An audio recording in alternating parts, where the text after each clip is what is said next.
مرحبا بكم أيها الأحباء في قناتي هذا.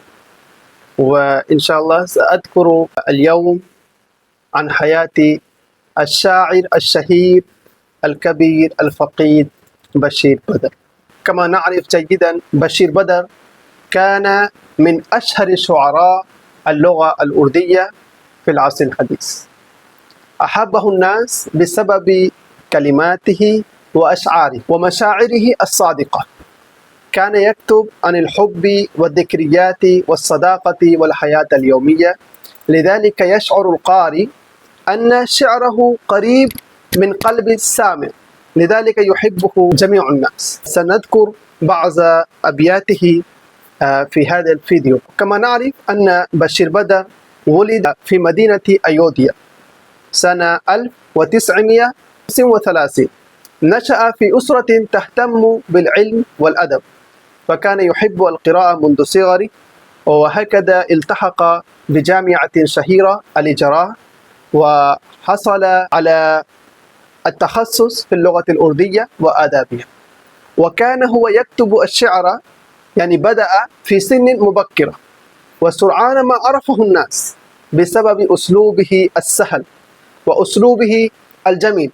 وقد نشر الكثير من الدواوين الشعرية التي حققت نجاحا كبيرا وذاعت صيته في العالم، وكان من أكثر الشعراء حضورا في الندوات والأمسيات الأدبية. لكن أذكر حادثة كبيرة في حياته وقعت، هي قد تم احتراق منزله ومكتبته في مدينة بوفال، مما أدى إلى ضياع كثير من كتبه وأوراقه، ومع ذلك لم يتوقف عن الكتابة، بل واصل مسيرته الأدبية بكل قوة. لكن أيها الأصدقاء، كما نعرف أن كل منا، كما قال الله تبارك وتعالى: كل من عليها فان، إننا سنموت، وشخص جاء في هذا العالم سيموت يوما.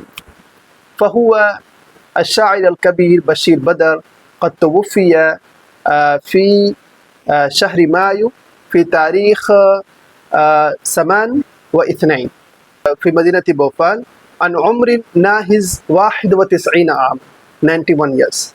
وقد حزن كثير من محبي الشعر والأدب عند سماع خبر وفاته، لأنه كان واحد من أهم شعراء الغزل في اللغة الأردية. وإليك بعض الأبيات في اللغة الأردية له شعر शहीर उजाले अपनी यादों के हमारे साथ रहने दो, न जाने किस गली में जिंदगी की शाम हो जाए, यानी दऊ ज़िक्रियातिकुम अल-जमीला तबqa معنا فإننا لا نعرف أو فأنا لا أعلم متى يأتي مساء الحياة أو متى تنتهي هذه الحياة.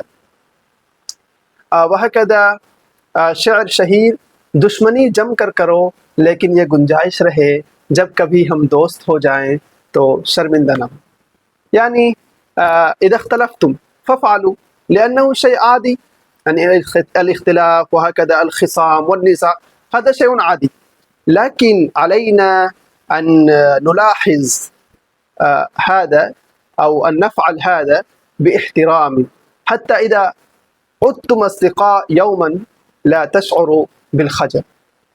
وهكذا شعر شهير.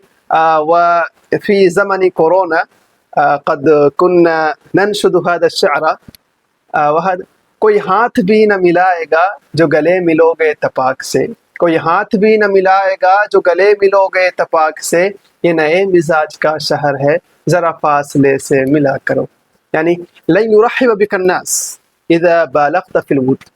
فهذا زمن جديد، زمن مختلف، فتعامل مع الناس بحذر. والشعر الأخير الذي قد هذه البلاد الهند قد شهدت هكذا كثيرا من المشاكل، مثل هذه انهدام البيوت، هدم البيوت. حتى في زمننا هذا كنا نشاهد كل يوم लोग टूट जाते हैं एक घर बनाने में, लोग टूट जाते हैं एक घर बनाने में, तुम तरस नहीं खाते बस्तियां जलाने में, يعني يقضي الناس سنوات طويلة حتى صاروا سنا، صاروا شيخا. لماذا؟ في بناء بيت واحد. يعني يقضي الناس سنوات طويلة في بناء بيت واحد، ولكنكم يهدمون المدن بلا رحمة في يوم أو في ساعة واحدة فقط. فهذا هو بشير بدر. يمكن أنكم تسمعوا وتعجبوا هذا الفيديو. شكرا لكم على حسن استماعكم أيها الأصدقاء. إلى اللقاء.